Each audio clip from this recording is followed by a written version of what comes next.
qudwah kita Nabi Muhammad sallallahu alaihi wasallam, dan juga kepada keluarganya, sahabat-sahabatnya, dan kepada seluruh pengikutnya yang istiqomah menjalankan tuntunan yang agama. Serta mudah-mudahan kita termasuk orang yang akan mendapatkan syafaatnya dan kemuliaan. Amin ya rabbal alamin. Hadirin hadirat ikhwatul iman yang berbahagia, untuk tak lupa saya sampaikan terima kasih pada moderator pembawa acara yang memang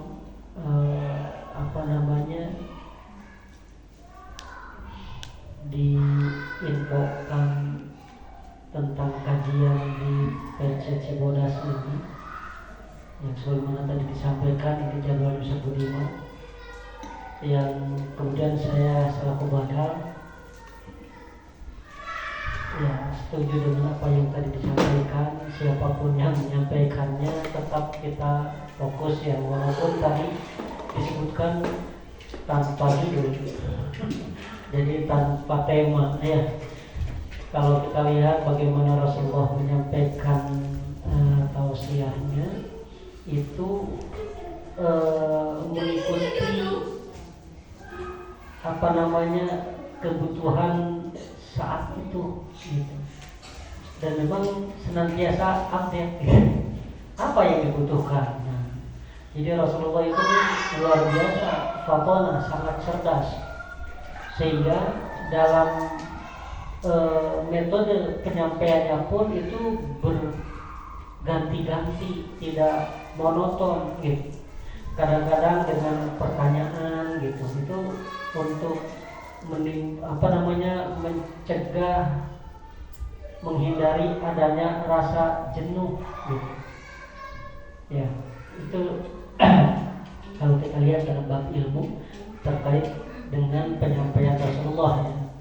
Nah, kalau di kita bahkan untuk variasinya itu dengan dijadwal begitu, sehingga tidak itu saja gitu ya. Jadi bergantian. Kenapa? Karena kemampuannya terbatas. Maksud terbatas apa? Kalau ini mah ya gayanya begini, nggak apa-apa begitu. Tapi kalau Rasulullah itu bisa gitu ya. Nah, itu kalau kita lihat khutbahnya Rasulullah Sallallahu Alaihi Wasallam. Dan tadi juga disinggung bahwa tidak terasa sekarang sudah hari keberapa nih? Itu sudah memasuki malam di bulan Sya'ban ini. Memasuki hari ke-7 ya. Ya, di bulan Sya'ban. Karena kalau kalender berdasarkan Qamariyah mulainya itu maghrib awalnya itu gitu ya, masuk ya. Tadi tanggal 6 gitu ya, sebelum maghrib masih tanggal 6, sekarang memasuki tanggal 7. Nah, di Persatuan Islam sudah ada edaran terkait dengan penentuan untuk awal Ramadan dan awal Syawal serta awal Dzulhijjah. Insya Allah kalau berdasar melihat pada hisab bahwa untuk tanggal 1 Ramadannya seragam, tetapi untuk Syawal dan Dzulhijjah itu potensi untuk berbeda dengan Saudi. Ya, kalau kita lihat itunya gitu. Kenapa? Karena untuk Syawal dan juga Dzulhijjah itu ijtima'nya siang. Jadi kalau siang, siang di kita gitu. Nah, di sana mah itu hilal teramati. Ya, sehingga di sini mah belum terlihat digenapkan. Ya, di sana mah teramati begitu. Jadi di sini tanggal 30, di sana mah tanggal 1. Ya. Itu untuk 1 Syawalnya. Kalau 1 Ramadannya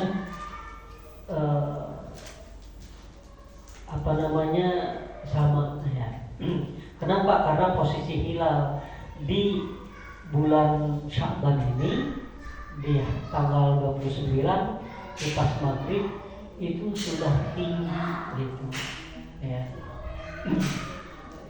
Sehingga nanti untuk Ramadan digenapkan karena di tanggal 29 Ramadannya itu hilal tidak teramati karena sangat rendah gitu.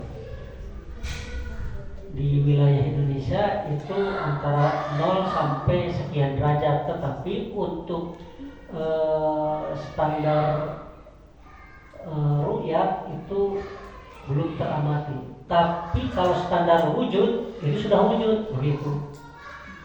Ya, kemungkinannya nanti karena Muhammadiyah berdasarkan wujudul hilal dan juga jadi ada dua, kalau Muhammadiyah wujudul hilal dan ru'yat global.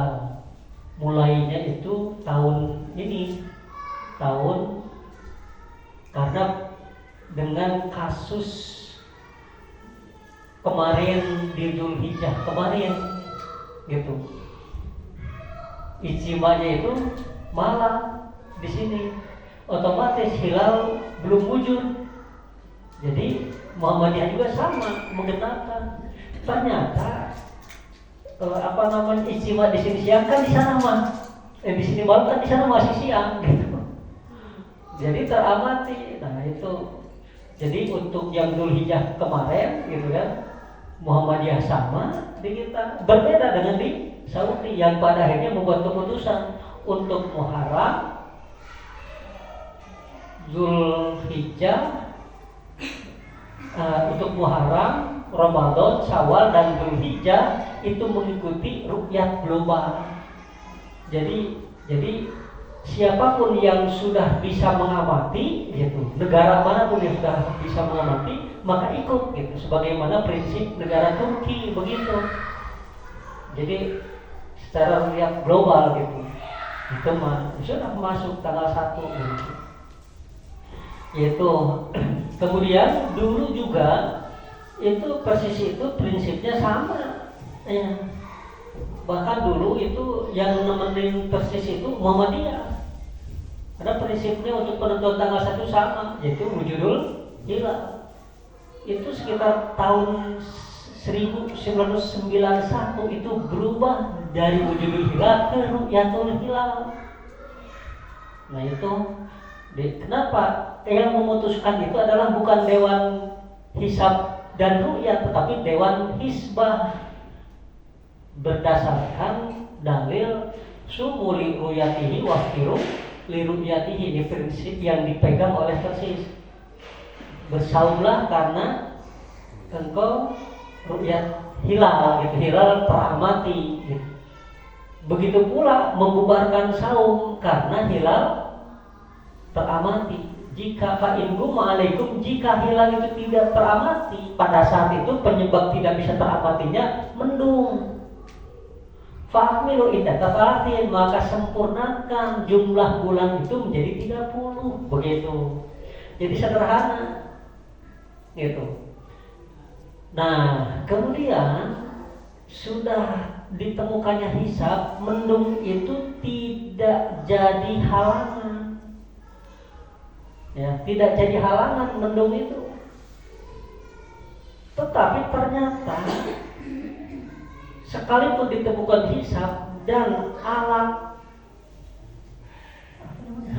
teropong gitu, teleskopnya, alat itu sudah ditemukan, ternyata di posisi hilal yang sangat rendah itu tidak mungkin teramati gitu. Itu oleh mata telanjang, mata pakai teropong itu tidak teramati. Ketika posisi walaupun hilal sudah ada, belum tentu teramati gitu. Jadi ada itu akhirnya Dewan Hisbah itu memutuskan itu gitu. Jadi hadis ini tidak kadaluarsa. Coba bedanya kalau dulu mah penyebab tidak terlihat itu mendung, sekarang ketika mendung itu tidak jadi halangan, ternyata di posisi sangat rendah hilal itu tidak bisa terlihat begitu. Wujud. Kenapa? Karena istimanya sudah. Istima itu kalau umpamanya ini perjalanan kita bumi, ini matahari, bulan berpapasan sejajar gitu. Tapi ternyata tidak terjadi gerhana. Ya, karena memang model gini ya.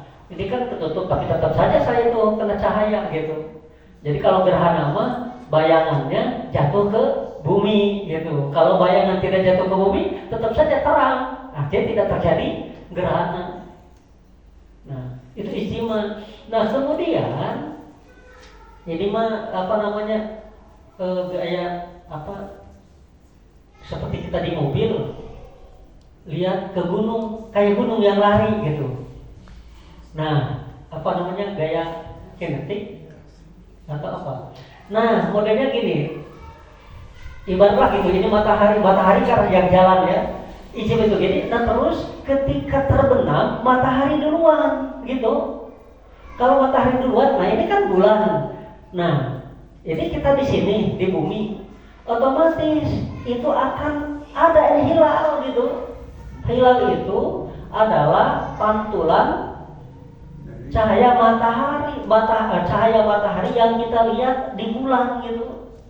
Sehingga kalau dalam Al-Qur'an surat Yasin mah wal qamara qaddarnahu manazila hatta ada al-urjunil qadim. Nah, itu kal urjunil qadim seperti pelepah yang sudah tua. Apa itu? Sabit. Diakhiri dengan sabit dan diawali juga dengan sabit gitu. Nah, jadi ketika ini guru, ini juga kan mau guru bulan ini. Ketika mau guru, nah ini pas maghrib, kalau matahari duluan, otomatis kan ada hilal, gitu. Otomatis sinar ini di sini ada nih, gitu. Kalau ini mah penuh di belakangnya, ya. Jadi kalau yang menghadap matahari mah terus purnama seterusnya, gitu. Cuma yang terlihat di kita ada seperti ini nih, kelihatannya gini kan. Mana kalau bola mah gitu ya, kelihatan gini doang gitu. Nah, jadi kalau ini karena ini sudah duluan pasti di sini ada gitu ya. Tapi kalau pokoknya ijtimanya malam ya jelas tidak bakalan ada gitu. Kalau siang ijtimanya tadi gitu Pak, berpasannya dari ini kesalip gitu istilahnya. Jadi si matahari ini nyalip gitu duluan gurub, duluan terbenam. Pas maghrib, nah ini kan habis ini hilang matahari, ini kan di atas nih bulan, makanya ini jarak elongasinya ini di berapa gitu bisa jadi syarat bisa terlihatnya gitu kan, ada di situ 6 derajat ataupun berapa ketinggian ini dari kita dari ufuk gitu kan, minimal itu 3 derajat. Kalau dulu kan 2 derajat. Mabim itu menetapkan 2 derajat. Di Persis itu gitu selalu menuntut ke pemerintah karena Persis itu termasuk anggota Dewan Sidang Isbat ya di Kemenang gitu. Maka ketika itu di posisi 2 derajat gitu, Persis saat itu sudah meningkatkan dari 2 derajat menjadi 3 derajat. Udah belasan tahun gitu. Terus saja karena dia anggota Dewan Isbat dan Ru'yat gitu, Kemenang. Kemudian ada yang ngaku melihat, disumpah, jadi kan gitu. Nah di Persis suka ada zaman Prof. Maman Abdurrahman itu selalu melampirkan, menerima kesaksian gitu. Tapi itu dengan catatan bukti visualnya gitu. Jadi kalau memang lihat tinggal jepret saja kan gitu. Nah, sampai detik ini itu belum pernah dipenuhi oleh pemerintah. Dengan alasan katanya susah, ya apa susahnya udah zaman canggih gitu ya. Ini yang ngakunya juga bukan yang pakai teropong itu semua laporan tidak melihat. Tapi yang cuma pakai kayu apa-apa gitu di cakung itu melihat. Pernah kan kecelek waktu terjadi Lebaran nggak jadi, pernah kan ya? Nah itu ngaku dia melihat hilal di jam sekian, jam 17.05 berapa gitu. Dan ternyata apa? Yang dilihat itu apa? Kenapa? Karena maghrib di Jakarta dan sekitarnya jam 6, jam 5 lewat sekian. Ini belum maghrib kok udah lihat gitu. Jadi kalau belum maghrib belum teramati gitu. Justru teramati setelah maghrib baru gitu, huruf gitu, baru itu ada hilal gitu. Nah jadi kalau ijma'nya itu siang itu pasti hilal wujud. Cuma ketik di persis menetapkannya gitu. Kalau di bawah 3 derajat itu secara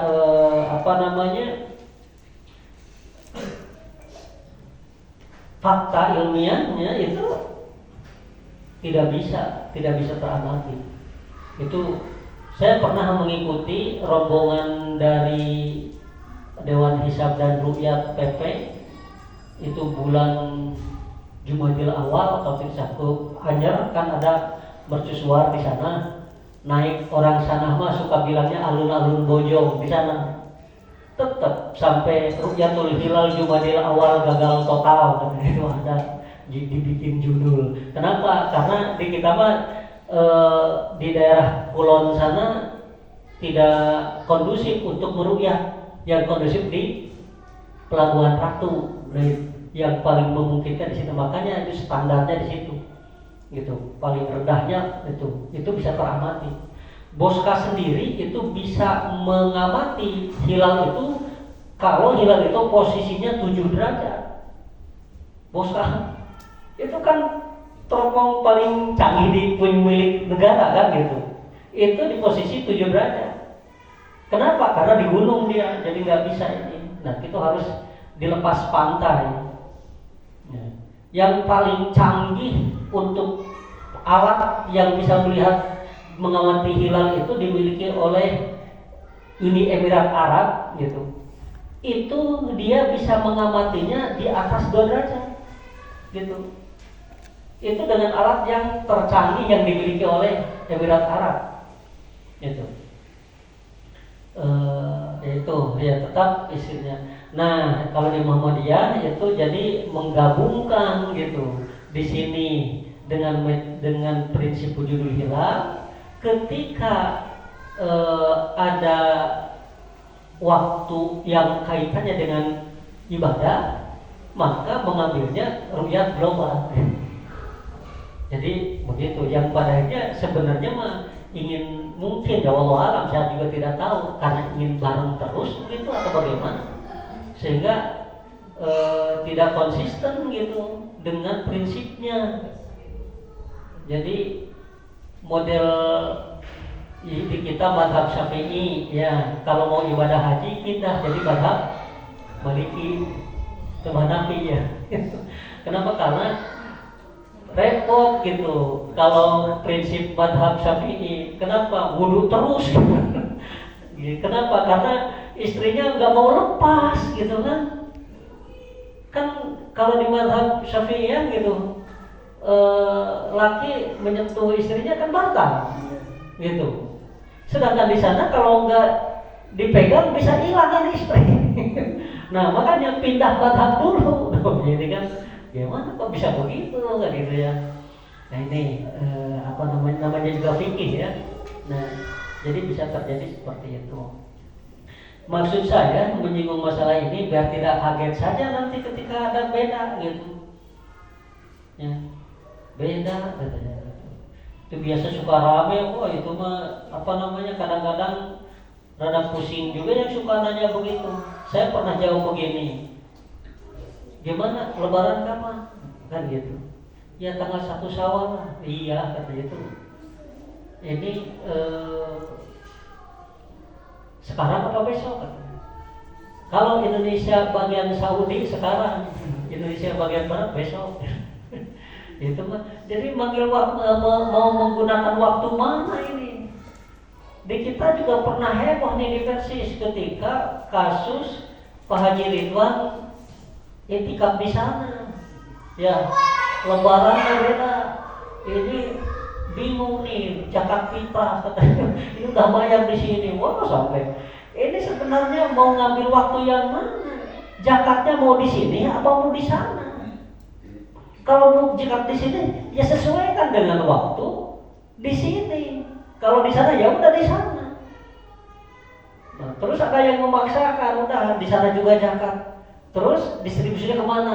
Ke tukang ngepel. Emang honornya gedean mana? Sama ente tukang nyapu di sana, kan gitu. Kan rada rancu kan gitu. Padahal itu kayak ini distribusinya di mana kan gitu. Kan sempat ramai juga mungkin sama diri kan. Ya namanya fikih kan bisa begitu kan gitu. Ya. Apa namanya? Jadi tidak perlu heran ketika terjadi beda tanggal 1, beda hari. Tanggalnya mah tidak beda. Ada yang bilang aja kok di kita mah lebarannya 2 kali. Kata siapa? Itu kan 1 kali gitu. Itu kan dia juga tanggal 1 sama. Yang sekarang tanggal 1, yang besok juga tanggal 1. Ya. Ya artinya apa? Ya tetap 1 kali gitu. Cuma ada yang memanfaatkan ustadz yang dapat jadwal lumayan untuk sekarang dapat jadwal, besok pun dapat jadwal. Pernah saya tanya, terus antum sendiri yang kapan ini? Ya yang sekarang. Terus besok gimana? Ya anggap saja itu mah sholat duha. Masa sholat duha takbirnya 7 kali? Ya. Ini jadi ya artinya silakan saja kalau sekarang besok ya besok, jangan dua-duanya gitu. Jadi aneh kan gitu. Itu hormati saja perbedaan itu kan. Itu yang prinsipnya sekarang ya jalankan sekarang, yang prinsipnya besok ya silakan kan gitu. Ya. Kenapa? Karena saya juga pernah ditegur di ini karena memang saya akrab sekali dengan jamaah Muhammadiyah gitu ya. Ini dosa tuh katanya, ini menentukan sekarang masih puasa bahkan sudah lebaran. Saya bilang gini, itu juga dosa gitu. Kenapa sekarang masih puasa kok sudah buka? Jadi kalau masalah ijtihad tidak ada dosa. Ketika benar pahalanya 2, ketika salah pahalanya 1 gitu. Jadi dia nggak usah menyalahkan, namanya juga ijtihad, kita mana yang lebih cenderungnya kan gitu ya. Kalau maunya itu ya udah, kalau ternyata salah ya dosanya pahalanya 1. Tidak ente dosa loh. Tidak begitu, tapi pahalanya 1 gitu. Tapi kalau sudah tahu itu salah ya jangan terus begitu saja kan itu. Ya. Jadi kan cuma ketika memang itu beda wilayah kemudian berbeda tanggal 1-nya itu wajar. Dulu juga di zaman Ibnu Abbas, khalifahnya Muawiyah, antara Syam dan Syam itu Suriah ya. Atau sama Madinah itu berbeda gitu. Ketika Ibnu Abbas ditegur, kenapa tidak itu apa? Saya lupa. Tidak ikut dengan keputusan Muawiyah. Beliau menjawab itulah sunnah. Gitu. Artinya tidak ada masalah. Tanggal 1-nya berbeda. Nah, yang paling di kita paling disudutkan ketika itu Idul Adha. Ketika berbeda.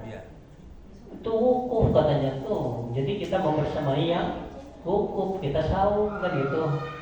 Padahal saum Arafah itu disyariatkan jauh sebelum adanya syariat wukuf begitu. Ya, Rasulullah saum tanggal 9 Dzulhijjah belum pernah bareng dengan yang wukuf. Belum pernah. Kenapa? Karena wukufnya juga belum ada. Kan Rasulullah hanya 1 kali gitu. Wukuf di situ berarti kan sedangkan saum Arafah sebelumnya terbiasa beliau laksanakan gitu. Nah, ketika beliau ada di Arafah saat itu ada yang nanya, ya Rasulullah saumkah gitu? Tidak, gitu. Jadi buat yang di Arafah mah tidak saum. Nah, sedangkan kita yang ada di kampung halaman itu saum Arafah. Bukan karena adanya yang wukuf, ada atau tidak ada yang wukuf, tetap saum tanggal 9 Dzulhijjah yang dikenal dengan saum Arafah itu disyariatkan. Yang sebelum Ramadan diwajibkan itu yang wajib. Gitu. Di antaranya tanggal 9 Dzulhijjah, tanggal 10 Muharram, tanggal 13, 14, 15. Makanya di ayat di Al-Quran, kutiba alaikumusiyam kama kutiba ala ladzina min qablikum la'allakum tattaqun ayyamam ma'dudat. Tuh bukan 1 bulan tapi beberapa hari saja, bukan 1 bulan. Makanya dalam setiap bulan kita disunatkan minimal saum 3 hari sebelum Ramadan diwajibkan. Nah, tiap bulan itu wajib itu 13, 14, 15 ayamul bid gitu. Setelah Ramadan diwajibkan, syahrul Ramadan alladzi unzila fihi al-Qur'an hudal linnas wa bayyinatin minal huda wal furqan faman syahida minkum syahra falyasumhu. Nah, ini dalil Ramadan. Kalau kutiba alaikumusiyam itu bukan dalil Ramadan. Tapi anehnya gitu kan, ketika Ramadan yang populer kutiba alaikumusiyam. Gitu. Padahal dari Ramadan kan, nah di ayat ke 185-nya kan itu. Ya. Jadi itu syahrul Ramadan, bulan Ramadan alladzi unzila fil Qur'an, yang mana di bulan Ramadan diturunkannya Al-Qur'an. Gitu. Disebut dengan nuzulul Quran. Tanggal berapa nuzulul Quran? Tanggal 17 Ramadan. Bingung kita. Bingungnya apa? Kalau menurut Al-Quran, Al-Quran diturunkan fi Lailatul Qadar, di Lailatul Qadar. Lailatul Qadar kapan adanya? Ramadan. Ketika Nabi ditanya kapan Lailatul Qadar, cari saja di tanggal ganjil 10 hari terakhir. Ketemu gak dengan tanggal 17? Tuh kan, gak nyambung. Tapi ya, yang lebih parah lagi, tanggal 27 Rajab itu ditetapkan sebagai Isra Mi'raj. Kalau kita runut ke sejarah, kan itu 27 Rajab tahun ke-10 dari kenabian. Kalau di sejarah tahun ke-10 dari kenabian itu dikenal dengan Amul Huzni, tahun duka cita, karena di bulan Rajab itu wafat paman beliau, yaitu Abu Thalib. 2 bulan berikutnya itu di bulan Ramadan itu wafat Siti Khadijah. Setelah wafatnya ini intimidasi menjadi-jadi gitu. Udah masuk di sekitar mengintimidasi, akhirnya beliau hijrah ke Taif. Dari Taif bukannya disambut malah disambit ya oleh warga Taif gitu, sehingga Nabi kembali. Ya dari situ ada peristiwa Isra Mi'raj gitu. Berarti kapan? Kalau Isra Mi'raj itu tanggal 27 Rajab, berarti Siti Khadijah mengalami kewajiban sholat 5 waktu gitu. Ya. Dan dalam sejarah Siti Khadijah wafat sebelum adanya kewajiban sholat 5 waktu gitu. Jadi nggak nyambung. Nah, setelah beliau Isra Mi'raj kan ada strategi perubahan, strategi dakwah yang tadinya itu fokus ke kaum Quraisy. Setelah Isra Mi'raj berubah fokusnya ke yang datang mengunjungi Mekah, yaitu dari penduduk Yasrib. Di situ ada yang suka rajin mengunjungi ke Mekah, itu kaum Aus dan Khazraj gitu. Ya. Nah di situ di tahun ke-11 dari kenabian, musim haji tahun 11 tuh musim haji. ternyata dikenalkanlah Islam oleh Nabi ke mereka yang datang itu, ke Aus ataupun Khazraj. Dan ternyata mereka, loh, apa yang disampaikan sama, mirip sebagaimana yang disampaikan oleh Abdullah bin Ubay bin Salul, gitu. Tokoh cikal bakal tokoh munafik. Kan sebelum Nabi ke sana ini sudah jadi tokoh, cuma ingin diterima oleh Aus ataupun Khazraj. Dikenal Aus dan Khazraj kan dua suku yang mewariskan permusuhan terus gitu. Nah, setelah itu ternyata lah dari Aus 3 orang masuk Islam, menerima tawaran Nabi gitu. Dari Khazraj juga tahun berikutnya, di tahun ke-12 dari kenabian, datang lagi yang masuk Islam. Dari Aus 6 orang, dari Khazraj 6 orang, jadi 12 orang. Dia cepat menyebar di sana, pulang ke sana. Nah, ini terendus oleh kaum Quraisy, sehingga mereka musyawarah untuk menghabisi Nabi. Di situ berarti kan di tahun ke-13 Nabi hijrah, dan itu pasca Isra Mi'raj gitu. Dan Isra Mi'raj, peristiwa Isra Mi'raj adanya kewajiban sholat, dan Siti Khadijah tidak mengalami kewajiban sholat 5 waktu itu. Berarti kan gak nyambung lagi. Itu tidak kurang dari 5 pendapat ulama yang menyebutkan tentang kapan Isra Mi'raj. Buat kita sebenarnya kan gak ngaruh kapan pun, yang pokoknya itu, yang pentingnya kita meyakini bahwa Isra Mi'raj dialami oleh Nabi. Terkait kapannya nggak ngaruh. Ya, masa kita memperingati Isra Mi'raj setahun sekali? Setiap saat ya. Kita sholat itu sama dengan memperingati Isra Mi'raj gitu ya. Kenapa mesti diterapkan? Ya mungkin setuju lah untuk liburnya. Liburnya lumayan gitu ya, jadi panjang. Itu. Jadi ini juga menunjukkan bahwa hari jadi dan kemudian menjadi hari raya itu bukan tradisi Islam gitu. Itu tradisi Yahudi membesar-besarkan hari itu. Ketika Nabi hijrah di Madinah itu udah ada yang suka dirayakan gitu. Kemudian Nabi menyebutkan Allah sudah mengganti yang lebih baik untuk bersenang-senang, yaitu Idul Fitri dan Idul Adha. Itu Id, selainnya biasa saja. Jadi untuk harian, ada hari besarnya itu hari Jumat. Makanya nanti Idul Adha kalau tidak salah untuk tahun ini jatuh pada hari Jumat. Nah, Nabi bilangnya idani fi yaumin wahidatin. 2 hari raya bertemu dalam satu hari. Ketika Id jatuh pada hari Jumat, jadi 2 hari raya jatuh pada satu hari, berkumpul pada satu hari gitu. Nah, ketika terjadi seperti itu, maka yang punya kewajiban Jumat sudah terwakili oleh sholat Id. Gitu. Kalau buat perempuan nggak ngaruh, buat ibu-ibu mah nggak ngaruh, sama saja gitu. Buat bapak-bapak, gitu.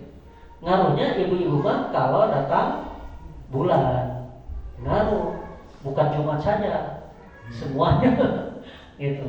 Buat bapak-bapak mah, nah ada istimewa ketika Id jatuh pada hari Jumat. Kemudian timbul lagi permasalahan sholat duhur kah bagi yang tidak Jumat karena sudah terwakili oleh Id. Ya jelas, kalau sudah terwakili oleh Id berarti kan dia tidak Jumat gitu. Bagian wajib Jumat itu kan tidak ada duhur gitu. Bagi yang wajib Jumat itu tidak ada duhur karena sudah diwakili oleh Jumat Gitu. Sedangkan Jumat sendiri terwakili oleh gitu. Jadi 14 istimewanya. Itu terjadi pada masa Ibnu Zubair. Ibnu Zubair itu kan termasuk sepupunya Nabi, tapi itu sigor sahabat. Abdullah bin Zubair. Zubair itu kan termasuk keluarga Nabi juga. Nah itu beliau pernah menyampaikan sama dengan yang pernah disampaikan oleh Nabi. Cuma Nabi mah wa ana mujawi, aku tetap berjum'ah. Jadi kalaupun mau ini laki-laki yang tadi sudah sholat Id, kalau mau ya Jumatan, bukan sholat zuhur. Gitu. Jadi saya pernah menyampaikan kajian mengenai ini pas itu menjelang Idul Adha. Pas Idul Adha, gitu kan?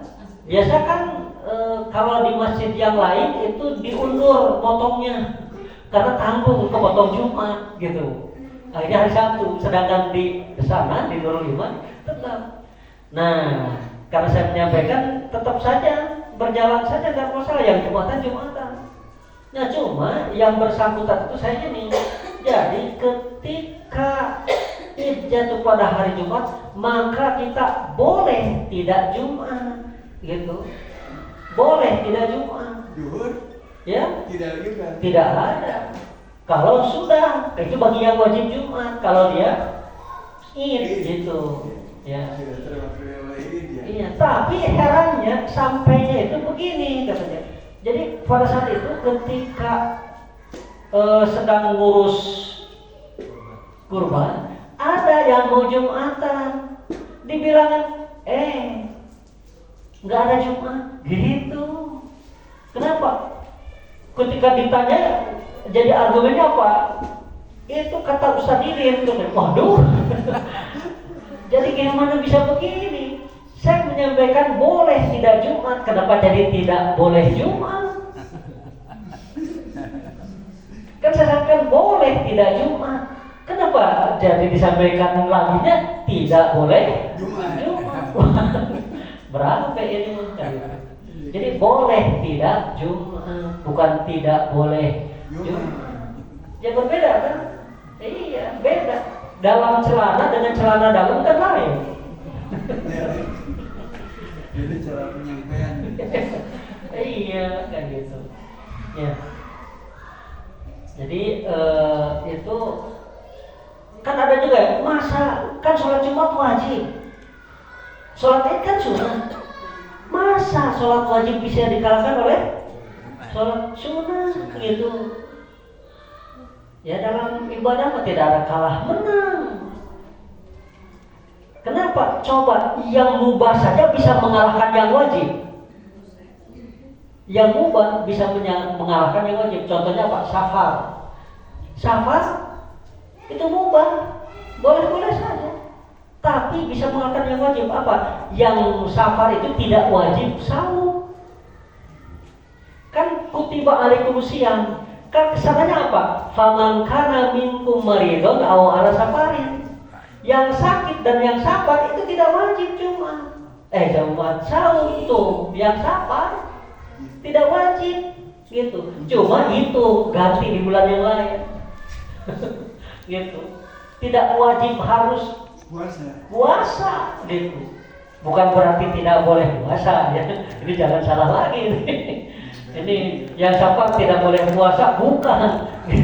Jadi tidak wajib gitu. Bukan berarti tidak boleh, tidak wajib gitu. Tapi biasanya kan kita suka mempertahankan gitu. Kenapa? Karena beratan bodoh. Ya, mendingan udah kan kita banyak temennya, susah juga kan gitu. Ya, itu dalam menjalankan agama. La yukallifullahu nafsan illa wus'aha. Ya. Sekarang semampunya kita apa? Bagi orang yang sakit gitu, kemudian dia tetap keistimewaan yang sakit, dia tetap akan mendapatkan pahala sebagaimana yang biasa dia lakukan ketika sehat gitu. Itu istimewanya. Jadi kalau kita suka berjamaah ketika sehat, pas sakit kita di rumah, walaupun sendirian tetap pahalanya mah pahala berjamaah. Gitu. Dan juga yang sabar dia sholat sendiri. Kalau waktu mukim dia suka berjamaah, maka ketika sabar kita sendiri tetap dicatatnya dia berjamaah. Jadi tergantung kebiasaannya. Makanya membiasakan hal yang baik itu dianjurkan gitu. Ketika kita ada utur dan tidak bisa kebiasaan itu dilakukan, pahalanya tetap begitu. Ya, itu dalam sebuah hadis Rasulullah menyatakannya seperti itu. Ya, jadi siapa yang sakit dan sabar menyibukkan dirinya untuk melakukan kesolehan ketika dia terbiasa melakukannya ketika sehat dan mukim, maka Allah tetapkan pahalanya sebagaimana ketika dia sehat dan mukim gitu. Ya. Jadi kalau sakit umpamanya tidak usah maksain ke masjid gitu, di rumah saja. Kalau memang terbiasa, ini mah baru sadar ke masjid pas sakit, maksain diri ke masjid kan itu. Iya dia bisa, tapi yang sekitarnya kan jadi kurang nyaman, ya apa gitu ya. Kalau salah semua ngumpul kan gitu ya.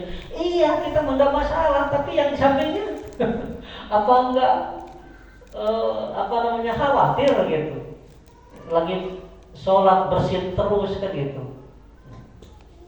Jadi ketika kita sakit ya udah di rumah saja kan gitu. Jadi tidak mengurangi itu. Nah kembali ke di mana tuh tadi nih? Ramadan.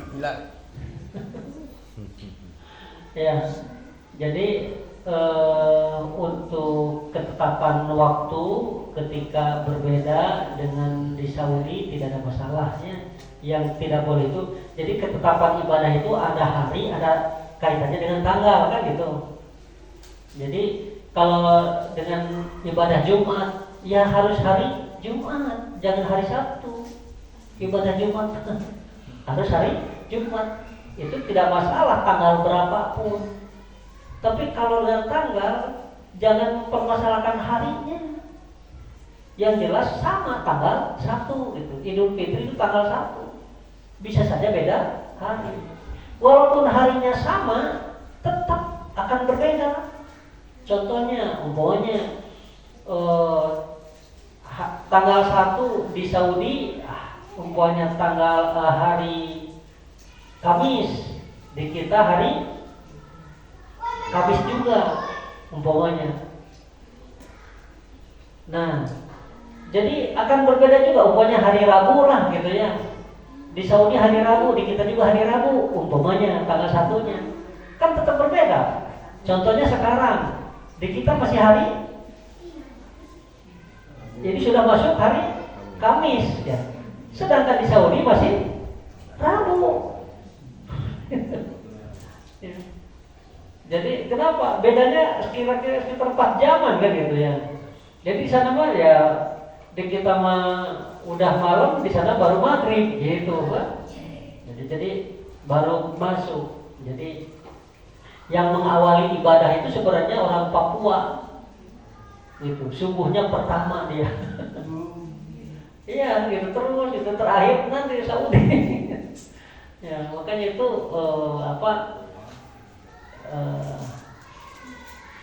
tidak perlu galau ketika berbeda gitu. Yang harus dipikirkan satu dapur beda lebarannya, nah ini baru masalah ini. Suaminya mau udah lebaran, istrinya belum, atau sebaliknya. Ada terjadi seperti itu. Mungkin istrinya Persis, suaminya Muhammadiyah. Waduh gimana kata-kata. Mau sahur gak ada yang masakin, istri sudah lebaran, dan ada yang begitu gitu. Ini memang perlunya kesamaan gitu ya.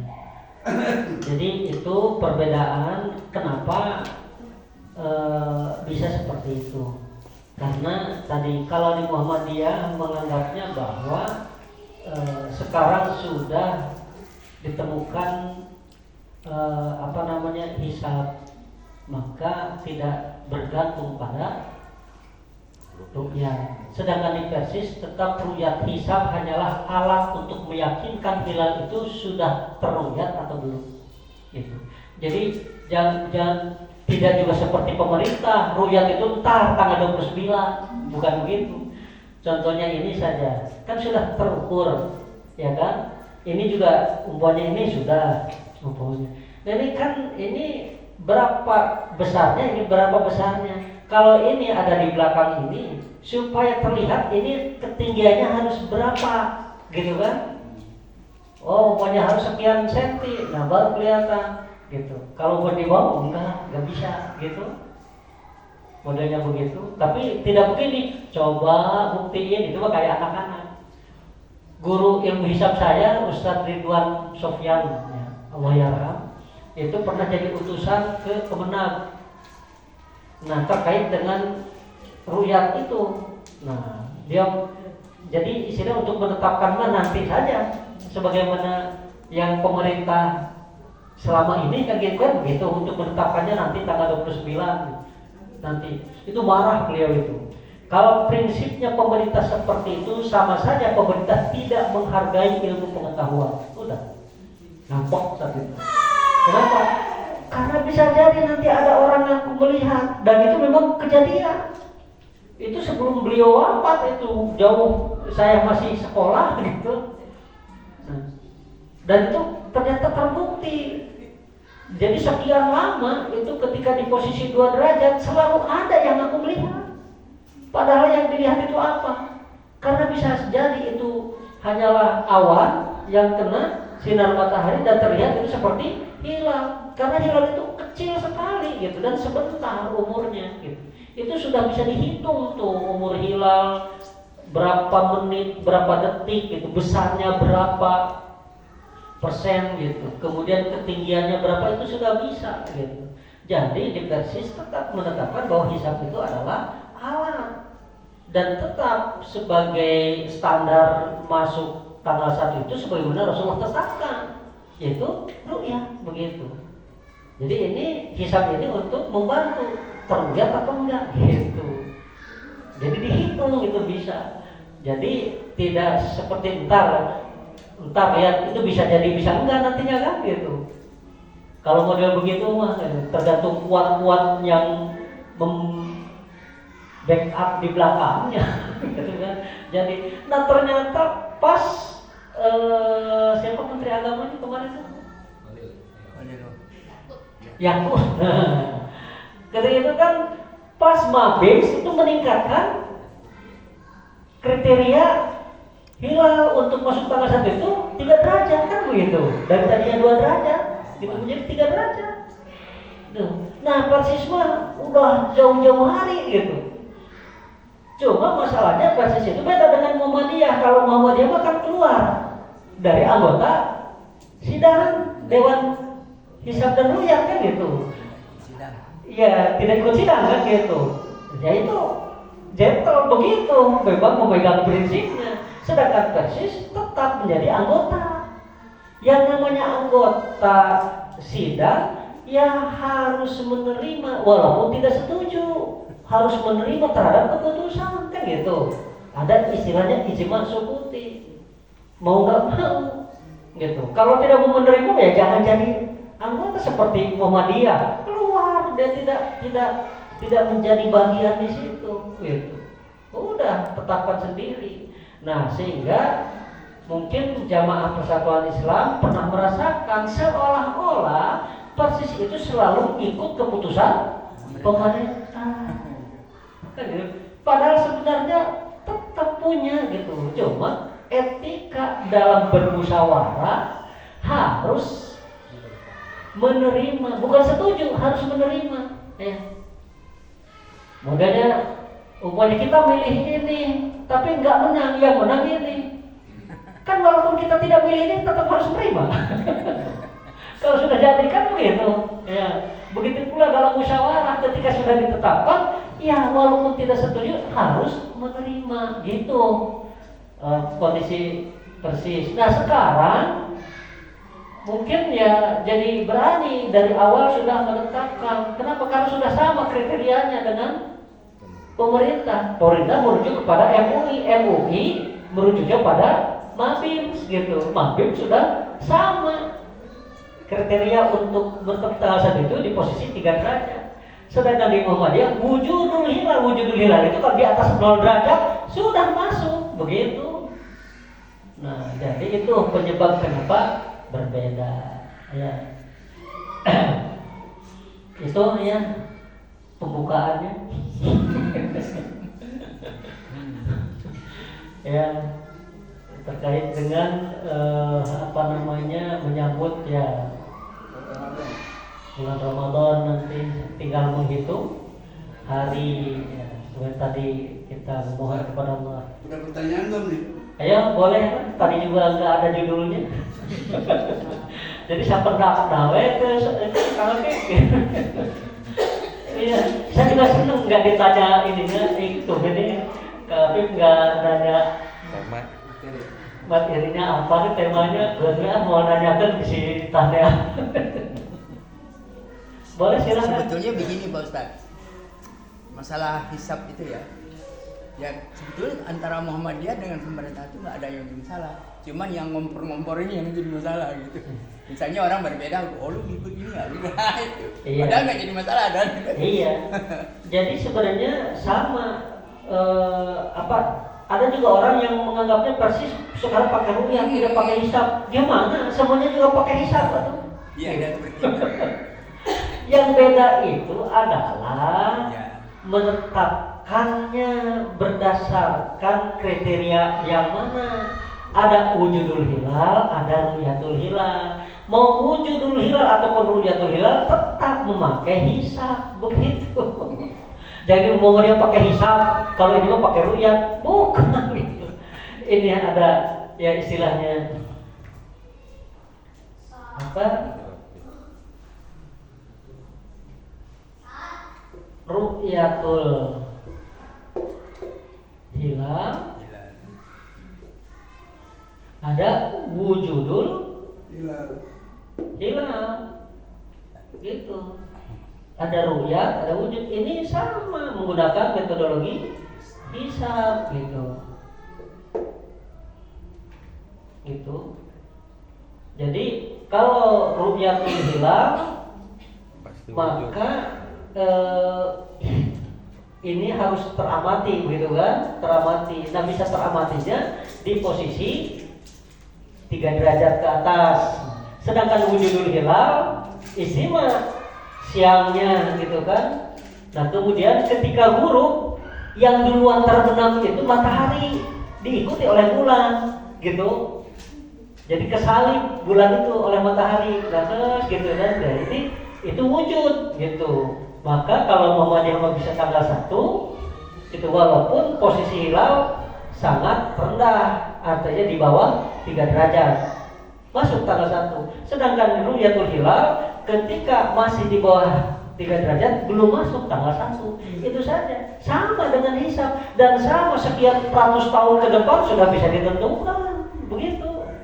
Walaupun dengan prinsip ru'yah gitu. Jadi bukan kayak yang biasa pemerintah sekarang, karena kalau tidak ada sidang isbat, tidak ada anggaran berarti. Jadi nggak ada pemasukan buat bawa proyek begitu gitu. Itu sebenarnya ya di sisi lain mungkin ya lumayan lah buat lebaran. Yang gitu. Itu sama saja. Jadi ru'yatul hilal, wujudul hilal gitu. Ya. Pak Haji, gimana? Kebetulan apa yang Profesor terangkan mengenai Jumat berhubungan berbarengan dengan Id yang Ustaz jelaskan tadi, saya sudah nyambung dan sudah pernah saya praktekkan dalam perjalanan bahwa kita ini boleh tidak Jumat dan zuhur juga dapat rusuh kita ini. Jadi nggak juga zuhur, tapi bagi ibu-ibu ngotot. Zuhur bagaimana? Emang Jumat tidak diwajibkan ibu-ibu, tapi zuhurnya tetap harus jalan, itu Pak Ustaz, jelasan. Iya. Ibu-ibu. Kan ini bagi yang wajib Jumat, sedangkan ibu-ibu kan tidak Jumatan. Nah, iya betul. Iya. Makanya Rasulullah wa ana ujabi, aku tetap berjumat. Kenapa? Bisa jadi tidak semua walaupun laki-laki ikut Id. Nah, Nah kalau tidak ada Jumat, bagaimana yang tidak Id tadi? Aduh, gak ada perjumatan. Terus mau sholat duhur, emang yang wajib Jumat ada duhur? Kan tidak ada. nah. Gitu. Kalau buat ibu-ibu ya tadi itu, ya tetap orang tidak punya kewajiban Jumat ibu-ibu. Tetap jujur. Ya iya, walaupun hari apa juga tetap saja duhur, hari Jumat juga duhur ibu-ibu. Tidak Jumatan. Iya, kan gitu. Menurut kalender dari PP, Ya. 1 Ramadan jatuhnya hari apa tuh? Ya. Tanggal berapa menurut kalender PP? Iya, tanggal 1 Ramadan. Tepat sama dengan tanggal 1 Maret. Maret. Iya, kalau tidak salah tanggal 1 Maret. Ya. Jadi itu istimewanya Id jatuh pada hari Jumat. Ustaz, berbicara mengenai kebiasaan baik, kita biasa mengerjakan sholat sunat qobliyah subuh.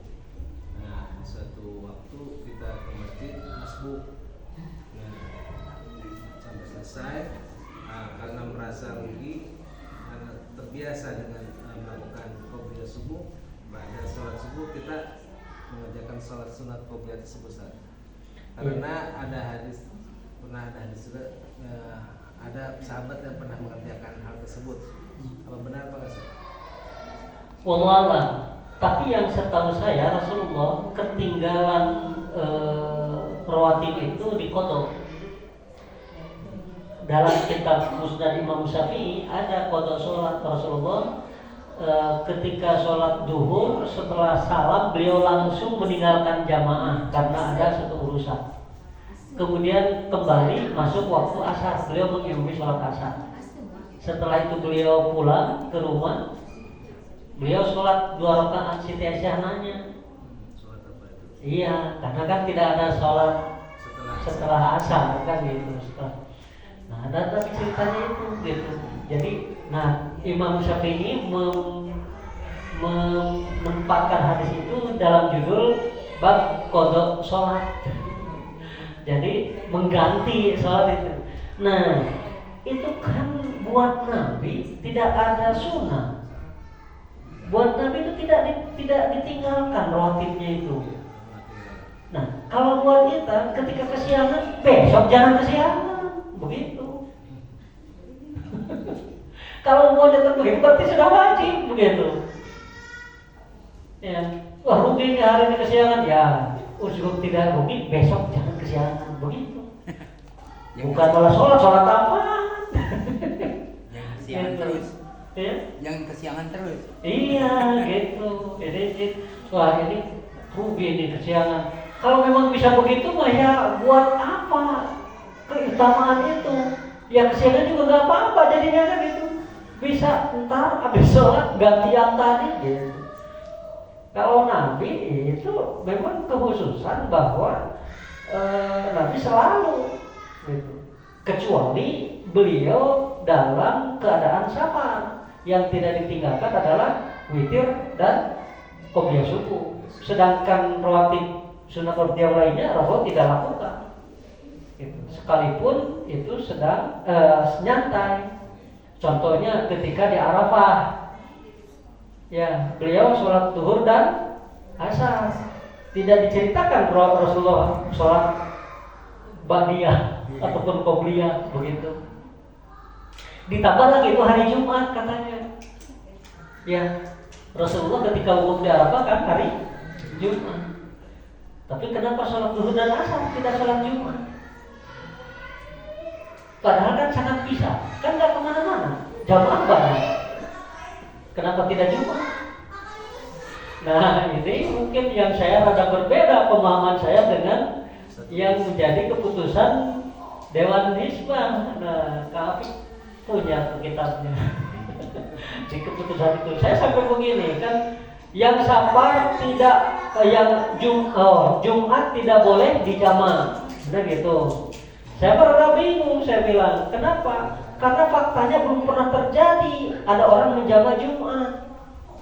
Gitu. Kenapa? Kalau menjama Jumat berarti Jumat dilakukan di waktu asar. Ya.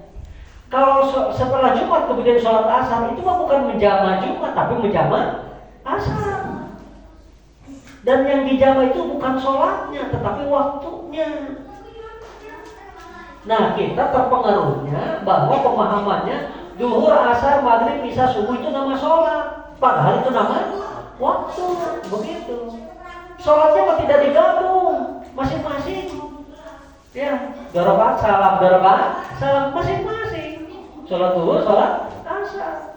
Yang disatukan apanya? Waktunya. Gitu. Yang mestinya nanti ini asar ataupun yang itu disatukan. Jadi kalau umpamanya ketika kita sedang safar, kemudian pas Jumat, mungkin kita singgah di masjid. Di masjid sholat apa?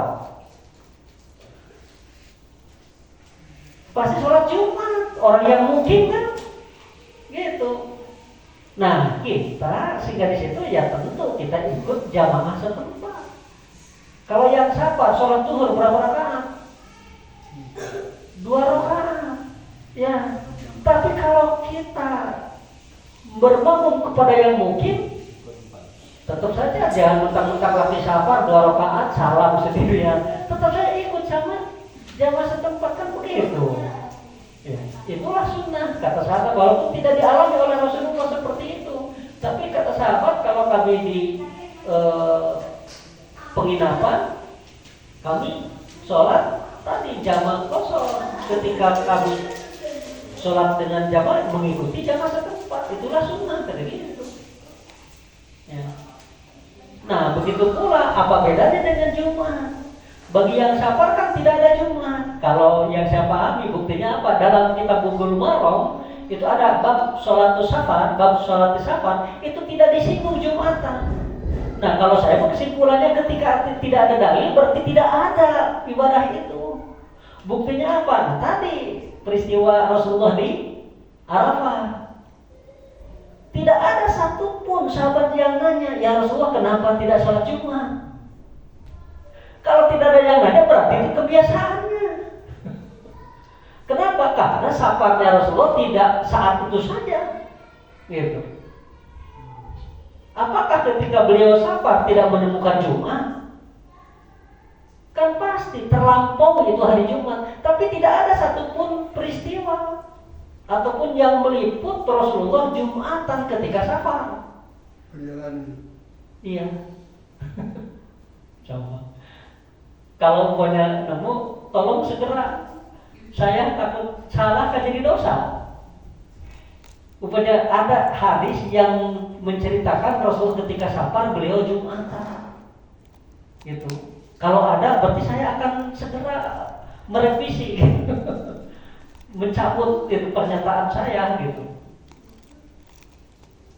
Ini terkait dengan yang safar Jumat. Kalau bekerja termasuk safar nggak, Ustaz? Ya. Tergantung kerjanya di mana. Kita rumah di Tangerang, kerja di daerah Bogor atau Bekasi. Iya. Nah, itu Jadi, sholatnya gimana, Ustaz? apa bedanya safar dengan mukim? Safar itu kita meninggalkan tempat kita di mana kita mukim, begitu. Modelnya gini, ketika di Arafah, kan kalau orang Mekah mah dekat, ya ke Arafah. Tapi itu ketika bersama Nabi semuanya ikut kan, sama orang Mekah juga. Ketika Nabi sholat